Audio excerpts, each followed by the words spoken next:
ladies and gentlemen, and welcome back to another episode of the Drafted Pages podcast. I think this is episode 11, 12, something at this point.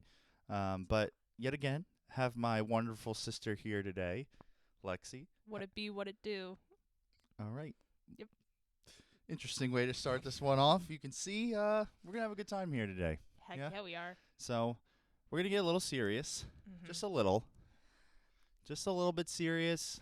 Have some fun with it as well. We might break it up into two parts. We'll see how this goes. Okay, before we get serious, I have to say that made me think of, is it Infinity War?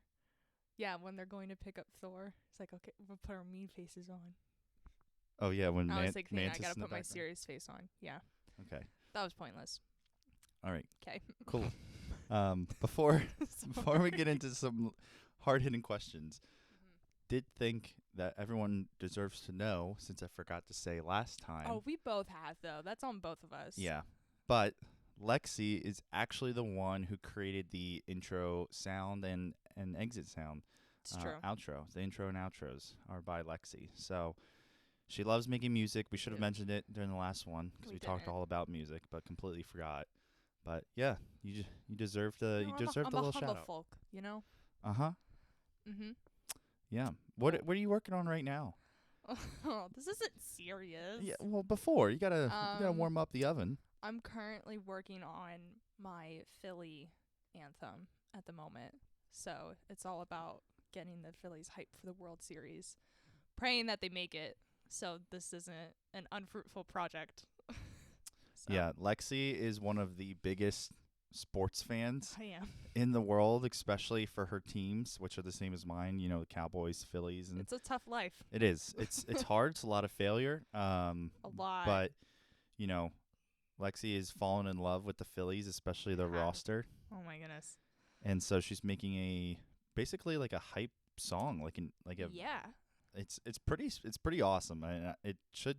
I don't know when you're gonna release it, but it's one of those things where there's so many good lines written, and the beat is also phenomenal. Yeah. So it's like it's one of those things that's gonna blow up on social media. Like I 100% believe that. So I hope you're ready for a little fame and glory on TikTok. I don't think I am. I don't think I'm cut out for that life. It would be really cool though if it like took off, or if they played it at the bank. Or That's if, what I'm I got saying. to perform it. I think I would drop out of school. Perform, or they like call you in to do the national anthem for a game Yeah. and get you tickets. That would be really cool. I would love that. I don't know. It's like a really good passion project to have. And I mean, I'm very, you know me, I'm very critical of myself as a perfectionist. So like when I listen to it back, I'm like, I'm flat there. It's not good enough here. I keep wanting to change it, but then I kind of have to remind myself it is literally just me and GarageBand right now. There's nothing else. And when I have that kind of perspective, I'm like, I'm doing a lot with very little, I think. And for not really knowing I mentioned this last time, I don't really know how to produce or any like thing of production. This is kind of me just testing the waters with it. I think it's pretty dope. So it's pretty impressive, yeah, all things considered. yeah. So Maybe we'll plug it in here. yeah, maybe Oh. maybe we'll get a little sneak peek. Maybe just In a, this just episode. a little taste, a little But- drop. Okay, So serious time. getting a little bit more serious, Yes, sir. since we kind of evaded these topics the last time you were on. Yeah. I want to talk a little bit more about faith and 'Kay. about your journey over the past few years, and yourself and everything like that. One thing I've at least noticed in you is your confidence Yeah. in yourself. I think you're still very much like you enjoy what you're familiar with, Yeah. but I think this past year, you being away from home, forced to you can't even come home on the weekends. No. It's like not an option No. being in Kansas. So I think it's just allowed you to mature a lot more, Mm-hmm. and you've just grown a lot of self-confidence in yourself and who you are. Like we joke, but like we're all weird, right? Yeah. But like your weirdness, I feel like stands out Okay. amongst the rest of us in a good way. You're In a so good way. nice. Because this You one, like this with all your guests or just your sister? just Okay. just you, Cool. because you'll come back. I don't know about everyone I else. don't really have a choice. But no, what I'm saying is like you're just personality. Like you're just you're so confident in who you are, and you just don't care Yeah. about what Which other isn't people always think. a good thing, I will say. It gets you into some trouble, some sticky situations when you don't do that. You want to elaborate there? No, Oh. this is not. Some things aren't for a brother's ears. You know what I mean? But no, I joke a lot with my friends when I'm like, if I had to give somebody like the top 3 reasons why they should date me or something, like confidence is always the number one. I think it's just super important, and I think faith has a lot to do with that. Like growing up, I don't know, mom always says like you need to be more confident in your abilities. She tells you the same stuff, and I think I am, probably not as much as I should be. I tend to doubt myself a lot, but when it comes to just who I am, I've learned a lot over these past few years, especially I think since high school and going through COVID, sent back home, like not really getting the typical college experience, if you will. I learned a lot that, who I am is 100% rooted in like who God calls me, like as his daughter, as a follower of Christ. And I just wake up every morning and I go, if I can do the bare minimum as a Christian in my eyes, which is to love the Lord with all my heart and my soul and like everything in my body, and love everybody else around me, I consider it like a really good day for me. And I think I've just kind of learned there's always going to be people who don't like you, and that's okay. There's plenty of people who don't like me who have quite literally just said, I'm sure you're great friends with other people. I just don't want to be one of them. That is someone once said to me in college. And I was fine with it. Because I don't think you need to be best friends with everybody that you meet. I don't think you need to, compromise on everything that you believe in when you meet a stranger.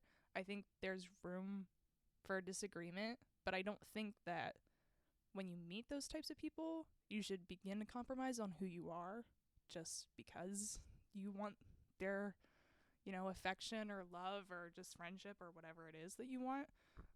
So I think that's kind of where a lot of that confidence comes from. That and being told all your life, you're so weird. You just learn to embrace it and not let it affect you. Who told you you were weird your whole life? I don't know. Oh.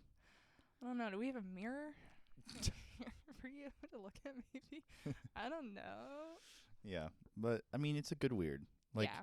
I'm not like crazy weird. I'm not like gonna stand far away just to be safe sort of weird. I don't think. That's awful. It's true. It's true. But like, it's just like that's kind of like just. You just have a quirky personality, yeah, and I'm not like most you're, girls. but you're So, not like most girls. I'm just literally not. I'm just so quirky like that. No, you're just very witty with your humor. I'm so witty. That's number 2. That's reason number 2. Someone has to be funny to date you? No, that's my quality. Oh. It's confidence and humor. What's the third? I think talent or intelligence. I forget which one. They always switch. And then number 5 comes in is in the kitchen, especially baking. Yeah. I mean, like, come on. Yeah. It's easy. Let's be real here. Yeah, come on. If I need a dessert, who am I calling? It's not mom. It's not. It's you. Well, it depends on what you want. If you're like really craving apple pie or cheesecake, you might still be calling mom. But I'm not going to attempt to make those. But in a few years, that might change. Maybe. Might just flip the script. We'll see. Okay. We'll see. We did the chocolate chip cookies off camera. We did those. Yeah. And you guys, your cookies literally tasted the exact same. Well, it's because we tricked you at first. No. I know that. And I called you guys on that BS. You were like, Dad, I don't know about you, but these cookies taste the exact same. And I was like, just for context for everybody, in our last episode with Lexi, we said we need to do a cookie off between my mom and Lexi and who has the best chocolate chip cookies. Because I said, I think mom still has you beat on chocolate chip cookies, apple pie, and cheesecake. Whatever. And you can outbake her and everything else. So we had to do it, and Dad and I were blindfolded. Then we both tried one, and then they gave us a second one, and it was the same cookie. And because they were trying to fool us, and I was like, Dad, Dad, they literally taste the exact same. I literally can't tell the difference. And then we found out that you tricked us. But no, your cookies like tasted the exact same. They were a little bit different in texture. Yeah. And like I said, I think I prefer mom's probably like fresh out of the oven. They're still really good, like the couple days after, right? but I think yours tasted even better like after the cookie had been sitting out for like 8 to 24 hours and just Yeah. like in the room. Like doesn't even have to be in a bag or anything. Just sit out and it still was moist, still had that like balance of like firmness but not crunchy, you Yeah. know? Like it was just perfect. I think it tasted a lot better that way. I can concede to that. I think maybe when I'm a mom, like when I bake cookies, I'll take like the fresh out of the oven title. But I think like, you know, it's you know what? My cookies are a lot like me. You don't like 'em at first. I didn't say I Like didn't like them. like They right were out still of the gate. good. I know, but like you like might prefer a different cookie right out of the gate. But like once I mellow a little bit, I'm better. Yeah, just let it sit out for a few days. Like It'll- I'm like a dehydrated fruit. well, there you go. This is a serious episode. There's your way Sorry. to yeah. Got a little. It's hard. Ah. Yeah, serious face. Ooh. But no, I think that's really good. I think that's amazing, like the growth that you've had over the past year, and I think a lot of that for you, and you can Mhm. probably speak to this, has been your involvement at your church in Kansas. Oh, and yeah. like the same way for me, when I started going to Action in Florida and serving and being involved, it changed not only like the way I saw myself Mhm. and the things I wanted to do in my life. You know, faith just kind of took off exponentially, right? So I mean, could you say the same for you and like what you're doing there at church? Yeah, I mean, college kind of didn't give me what I was hoping for in terms of like a faith community. I was only there for like half my freshman year, and by the time I was getting like plugged in a little bit to the resources we had on campus, COVID hit and everything got shut down, and it didn't really seem like the group had bounced back enough by the time, you know, I came back and rolled around, and then I was graduating a year early, so I'm sure things might be better now. But yeah, going through college, I mean, I don't want to say that like COVID took away anything. I certainly did still have the college experience for all it stands for. But coming to Kansas, one of the things I had prayed for, because that's when we started really getting involved in Action and watching online regularly, is like, as you know, sometimes weird this sounds, like anybody who was with me like at a party at Dickinson can attest to this. If we were out on a Saturday night, like 12 o'clock hit and I was like, I gotta get home, and I would like shout in the middle of a party, I have church tomorrow, I can't miss it. And like I would literally just go back to my house and I would sleep and I'd get up and I'd watch the 9 a.m. service, even though I could have like watched it at any time. But like that became like a super important routine for me, and I think that's where it started. So then when it came to applying for grad schools, one of the things that I was really praying for was that wherever like God took me next, I would have that. I would be surrounded by people who would fuel my faith and not like diminish it, because that's kind of what it felt like for me on a spiritual level. Love my friends at Dickinson, still do, but they're not like outwardly Christian or anything, and that can be a tricky path to walk sometimes.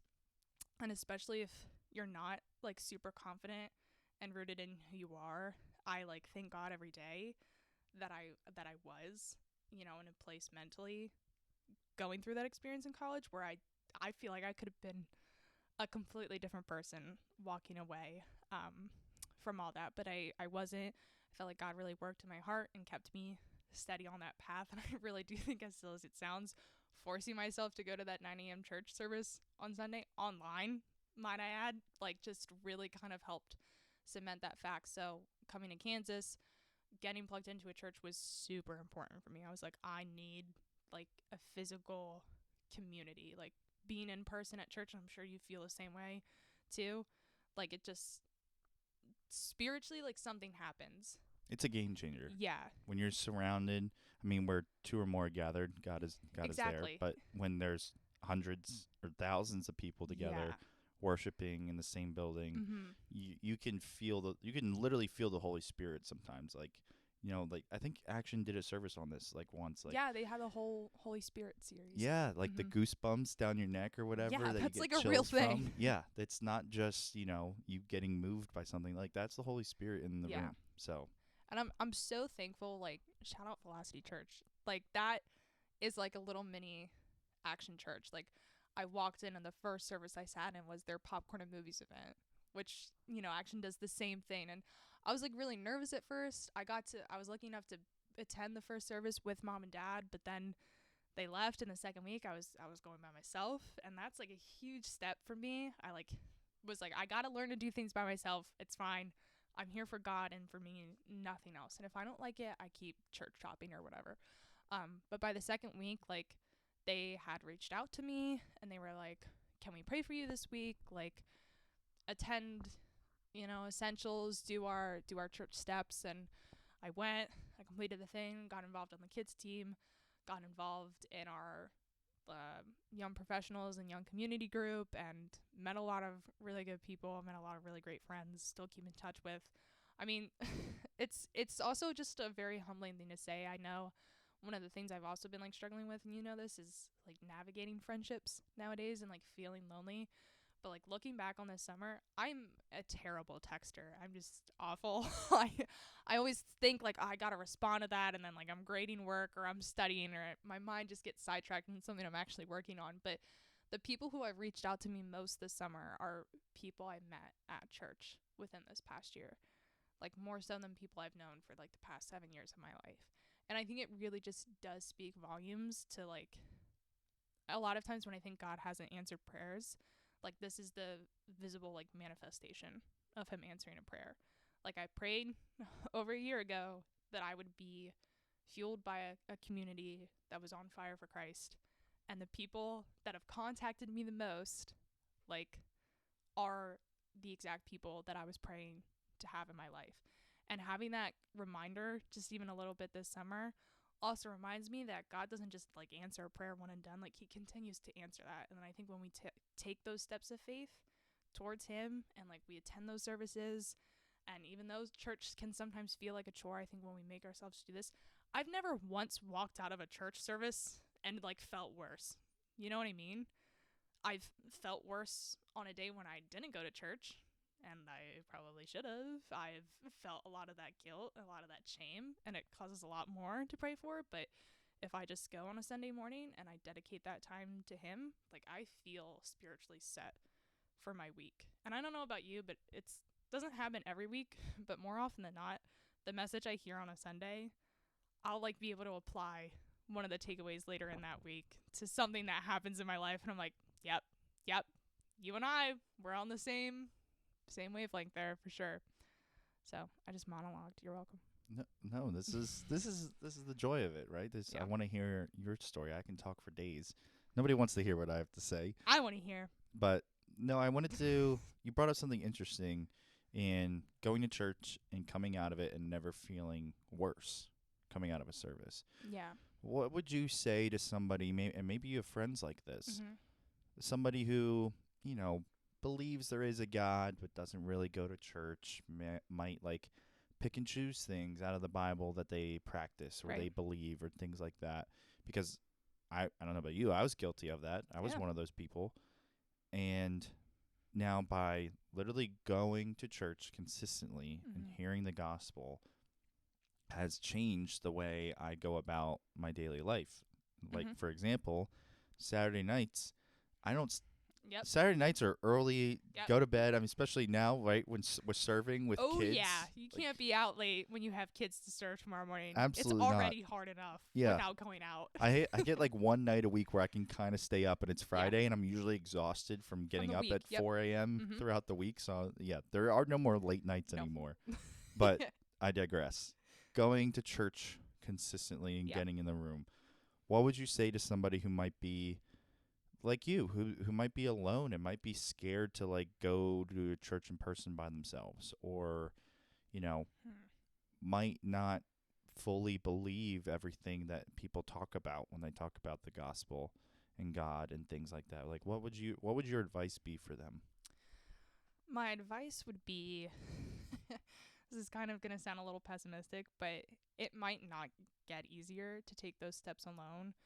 But if there's any part of you that feels like you're getting something out of it, or the curiosity is still there, that's reason enough to just keep doing it. And, it's like Jesus leaves the 99 to chase after the one, right? Okay. And I don't know. I feel like if you're thinking that you want to try church, you want to experience it. I have a lot of friends that church hurt them.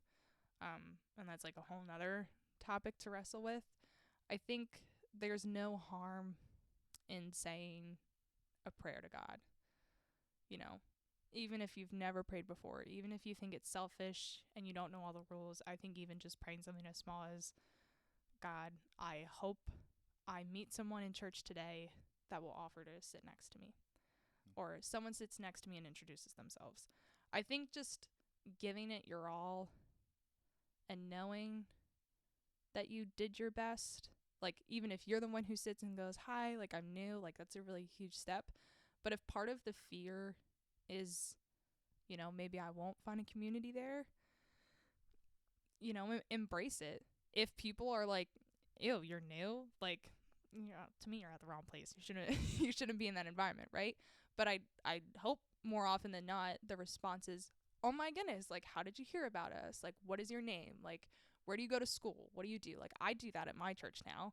I was terrified to do that at first, but I was like, there's no point in me sitting up here in the front row raising my hands, right? If I don't go and make an effort, you know. And our pastor, Pastor Justin, he spoke on this at a leadership night, and he was like, just take a moment, like when you leave service, to look over to the spot where we have like the gifts to give people who decided to dedicate their lives to Christ, or look at the people who are coming out of the essentials room completing intro to church, intro to teams, or whatever it is that they're doing, and just introduce yourself. Just say hi. Just because creating that environment, and especially if you're someone who is there every week, like there are people who will be at church come whatever every Sunday at the same service that they always attend. We're creatures of habit that way, I think, sometimes. So I think as much as it can be scary to not have someone to sit with, or someone who is scared or questioning things, as far as like what I said about never feeling worse, there have been plenty of services I've walked out feeling convicted. I think that's a little different. Sometimes I'll be like sad about what I hear, but it's a good type of sad. It's like a, I don't want to hear that, but I needed to sort of feeling. And I think a lot of people just take that and say like, I should never leave church without like a smile on my face. And I think sometimes you do, but I want to classify that as feeling worse necessarily. I think that's the growth. I think that's God moving your heart and saying, there's a reason why this message was on this Sunday at this place that you randomly chose to go to. And I think when you start to, I always think of it like, oftentimes I view my life like this, right? And I'm like, oh, what a coincidence. And then I just like expand it and like run the tapes back. I think it can be very eye-opening to look at how God works through your life through a bird's eye view. I like look back at every single thing that had to happen to lead me to this moment, and I'm like, I can't fathom that as randomness. I just can't do it. And I think it's so beautiful to think that there is someone out there in the universe who watches over not just me, but every other single person. And somehow, in some way, some unconceivable way my mind can't wrap around, like I'm still top priority. Like just me, my life. And it's amazing. And that's actually like a question I like have thought about in my life and my journey through faith is, how does God do it, right? It's like how does Santa travel through through the night, like delivering presents to all these houses? It's what makes kids question and potentially not believe in Santa, but he's clearly real. So I don't know who watches your podcast. Yeah. Santa's real. Yeah. Duh. But it's those types of questions that might lead you to believe that he's not real, right? So it's one the same thing you think about God, like how does he hear every single prayer of like a billion people? How can he be maneuvering every little detailed work? Like our minds just can't comprehend that. And that used to bother me for so long. I'm very irrational, very irrational person sometimes. So I'm like, I can't ration this. I don't understand. And I heard it from my pastor, and it's like one of the things that's so awesome and omnipotent about God is that he is unfathomable. Like, we're not supposed to be able to conceive him because he lives in a completely different, sphere. He's not bound by the rational of a human brain. Like, he surpasses all of that. And I think just sitting in that glory of God, and this is what your pastor said at Watermark, and I wrote it down, is remembering, like, speaking into your situation, not what's going on, but about who God is. Don't talk about the mountain, talk about the person who can move the mountain, right? And I've really taken that to heart with prayer recently, just being like, you have done this, you are a creator, you are a father, faithful, just all these things, and like resting in that power. It's like, and he loves me. Like, that's crazy. Come on, really? I'm weird, right? Like, it's just, then I go, well, it's your fault, you made me, I'm in your image, nice to know you're weird too. Like, it's just, I find like such comfort in the fact that there's just someone out there in the universe, and God of all people, who sent his beloved son to die for me before I was even born on this earth, right? It's just, I find it so inconceivable, and I just think it's the most beautiful type of love. And I think telling people more about that and just speaking to the beauty of who God is and how much he cares for you, I think that'll really get a lot more seats filled in a church, or at least a lot more people who will attend 2 services instead of just the one and walk away, You said a lot there. I did. There was a lot of good stuff. Packed a punch. She throws a haymaker Yeah. when she gets on her monologue. I do. But Sorry. No. I read a lot. That was really good, Lexi. It's really cool to hear you speak on that stuff as your big brother. It makes me happy and proud that you see the world through that lens. Yeah. And I think that's so beautiful. And I think you have such a different skill set than mine. Yeah. And I think you're going to be, as you continue to progress through your life, you're just going to continue to be in these positions to impact people through the talents and skills that God's blessed you with. And to see you with this mentality, I mean, I just can't wait for what's down the line 3, 5, 10 years from now for you. That's terrifying. Well, maybe a PhD. Maybe not. Maybe. Wherever he calls. I've just learned, I always tell this joke, that I feel like when I try to plan something, God's just sitting above there, calling over his angels, going, look, that's the best she could do. Isn't that cute? Look at where she thinks she's going to be. That's so adorable. She has no idea. She's so clueless. She's so silly. Like, it's just that process that goes through my mind. I'm like, why do I even bother? Right? Plan to go to college for 4 years. God, giant stamp of nope on that one. Yep. Big one. So I'm hoping this next season of my life, I shorten the gap between realizing everything that I've ever wanted that hasn't come to pass and I've been really upset about. God has always provided something way better. And just trying to get to that point a lot sooner, Yeah. Not sitting in I'm so sad, I wanted to go here, I don't want to go to the Midwest, and then being like, I literally love KU, I have such a great community, it's everything I ever wanted, and God just going, I tried to, it's faith as small as a mustard seed, I'm not asking for a lot here, Right. It's like a pinch of salt, it's like the least I could do is just look back on my life and be like, maybe he knows what he's doing.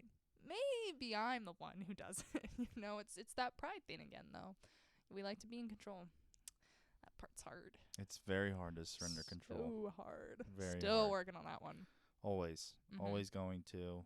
And there's always going to be, I think in my freedom group, they talked about it like when you're walking out into the ocean, right? When you get in ankle deep, you can easily get out. But, you're still feeling the temperature of the water.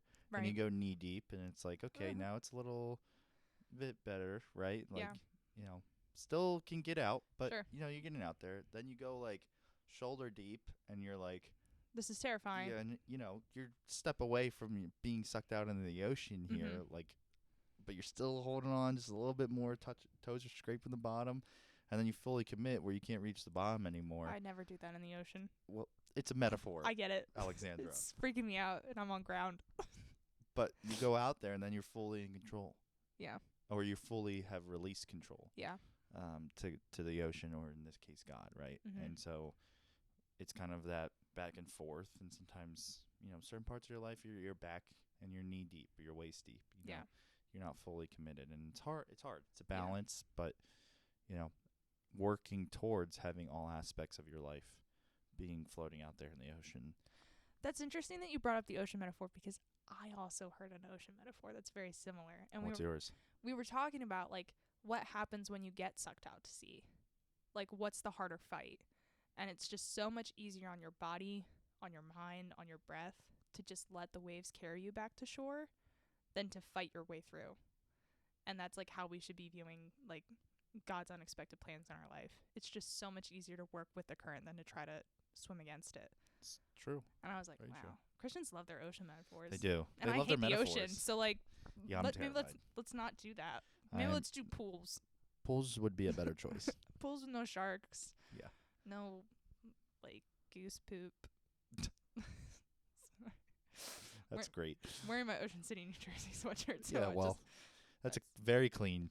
Very clean. if anybody wants an ocean to visit, it should be Ocean City, New Jersey. OCNJ, yeah. Yeah, we call it the Groscian. You can choose whether that stands for gray or gross. Or Both. both. Yep. But no, bringing it back a little bit, not completely getting off of faith, but still staying a little serious with you. Think your journey with therapy has been really helpful for you. And I actually think you started going to therapy before me. I did. So Probably. I know the impact it's had on me and how I've been able to grow. Yeah. What would you say are like some of the biggest takeaways you've gotten out of therapy over the years? Like where are you now? Like what are you using it for now? Like what would you say to somebody, this is why I go to therapy? You don't have to get super into the details and personal. No.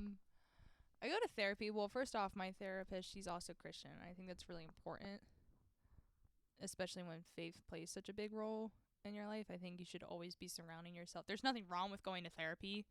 Any therapy is good therapy to me, but just to make sure that like you have people who are also giving you like that godly advice fueled in it, right? It's not like my therapist goes, God says in like John 16:33. Like, it's not always like that, but it's just a constant reminder of like, I know God's working in my life, but it's just sometimes really nice, I think, going to therapy, tell everybody to go. As scary as it is, there's such a release in dumping all your problems on a stranger who gets paid to listen to you ramble on, right? And I think it can be hard sometimes. I know for me, like being a people pleaser, like that's what I went to therapy for. I was like realizing I have no clue where like the things that I like are things that I like and not things that I like because other people are happy that I like them. Like it just got bad. Like I just shut off emotionally when, crap hit the fan with the family, and I was like, okay, I would like assess a situation. I'd be like, what does this person need in this moment? Who do they need? Like, what kind of person do they need? And I just would sort of morph myself into that like a scroll. Sorry, I have trouble being serious. That's for the next topic. Yeah, my therapist and I have talked about humor as a coping mechanism. She says it's a good one, that there are plenty of worse things that I could be doing. So 'Tis true. yeah. But therapy's just good. It's very cathartic. It's good to voice issues that you didn't even realize were issues. And I think that's the biggest reason why I keep going. Like there's been a lot of things that I've certainly improved on, but then like I'll talk about something that happened and she'll be like, I remember something similar happening like, last year.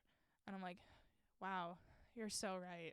I've gotten nowhere. Wow. Like it's just, and then you have someone there who fights against those thoughts that goes, well, no, look at the approach of that. You didn't even recognize how bad, like this didn't seem to affect you as much. Like, let's talk about that. Let's talk about where you are now, given the fact that it is essentially the same situation and you've handled it two completely different ways.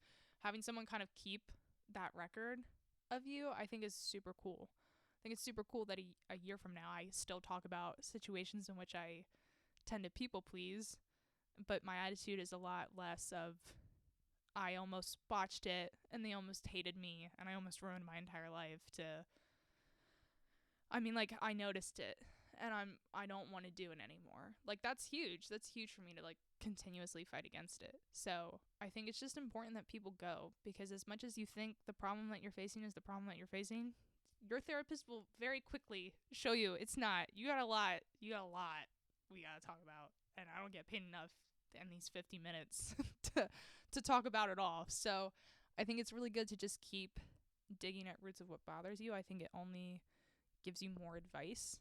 I think it also acts as a tool to help people who are too scared to go. I think you can kind of sometimes act as the middleman, you know, and just say like, hey, that reminds me, like, I went through something similar and my therapist told me, like, even just in passing conversation, to me, I've never felt, when I've heard that, even before I was in therapy, I never felt once like, they're just trying to get me to go, right? It's like, no, they're just sharing what they learned. And I've liked the advice that I've been given from like what my friends' therapists have said. And I was like, maybe, maybe I should try it and just cut out them, right? Not use my friend as a therapist, you know, and actually pay someone to do my own work. So it's just, I think it's a really helpful tool in conjunction. I think it makes me actually stronger as a Christian. I find times like when I leave therapy, I'm like, you know, we talked about this, like suffering, like when you don't expect it, right? Like I should go read Job. Like it fuels me to like go seek those stories or find a parable or read through Psalms and just kind of connect more with God that way. And I think it also helps just put me in a mindset of looking at my problems and tackling them instead of just, this rug can fit some more dust. You know, eventually you're going to trip. You got to clean it. You know, it's like shoveling clothes under your bed. Oh, is it? I've never done it. I've shoved them in my Never. closet. Never under my bed. I was a closet girl. Okay. Still am. Don't look. Yeah, your room it's been like this since you were 8 years old. Hey, messy people are scientifically more creative. There have been plenty of studies on that. I'm fact checking that after this. Just look at you and me. I'm very creative. Not like me. Podcast, videography. Okay, Nick, I'm writing my own music. I win. I'm making my own videos. I win. I didn't say it like that. I did. It's not a competition, Alexandra. Everything is. It is. It is, especially between us. No. No. Of course. Yeah, of course. We just everything's a movie line too with this family. So true. If you listen to the podcast regularly, I hope, especially with the family, Yeah. I hope you can pick up on some of the movie lines. Yeah, and if that you are can't, said. well, figure them out before you meet me. Okay. Well, that's a bit aggressive.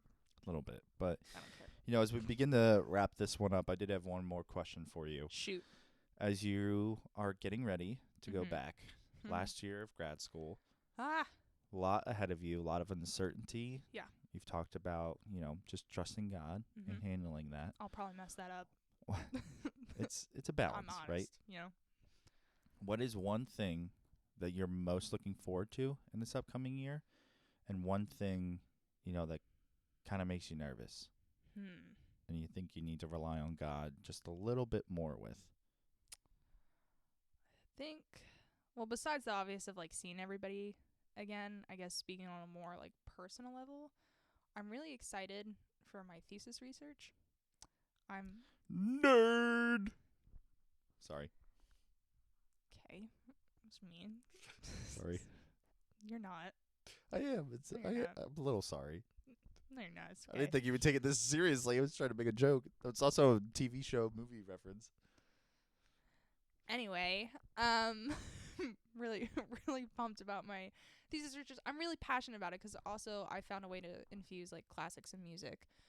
So I'm really excited to explore that, and hopefully it just pans out and I discover something really cool and keep being a nerd.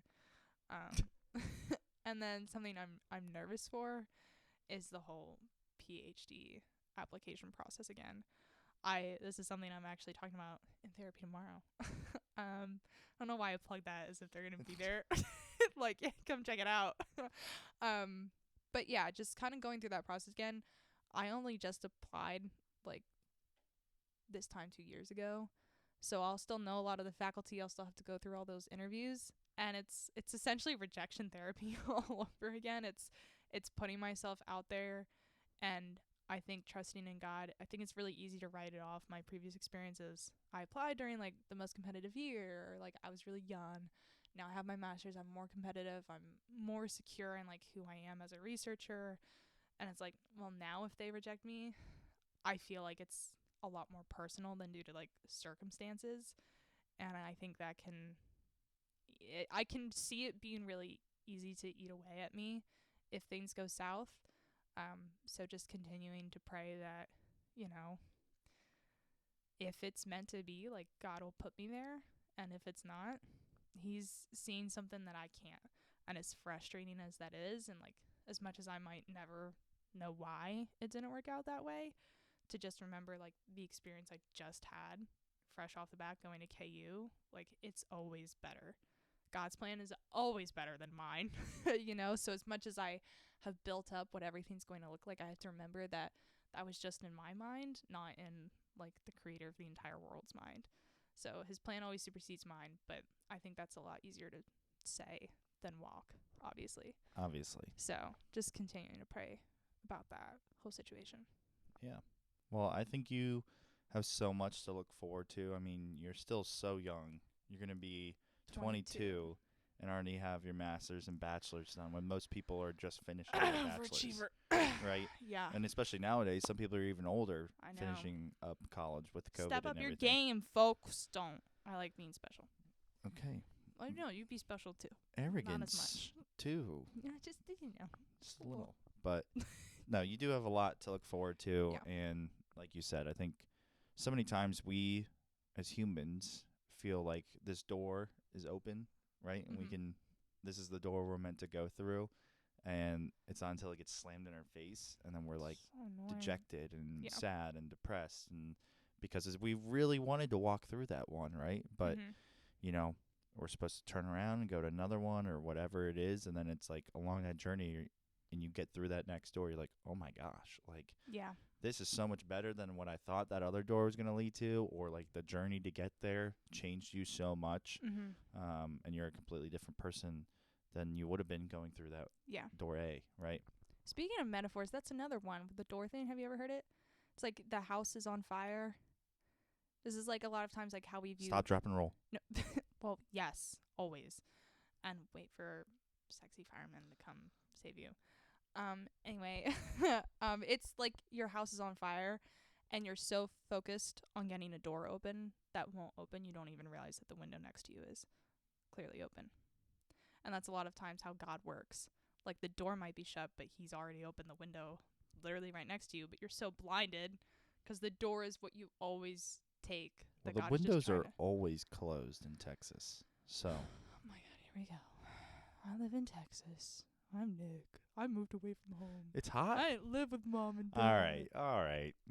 You're allowed to call me a nerd, and I'm not to. This is double standard. I quit. Bye. This comfy couch. I'm not leaving. All right. Well. Anywho. Bye.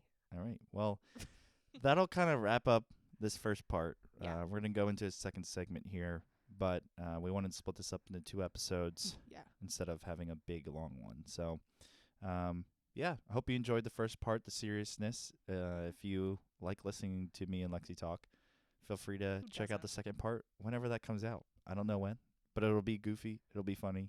We'll get off our soapboxes. Yeah. And we should switch places on the couch. I hope you're ready for a lot of movie quotes, probably. It's just us. Yeah. Quoting movies. Just us being us. Yeah. So we'll catch you all next week.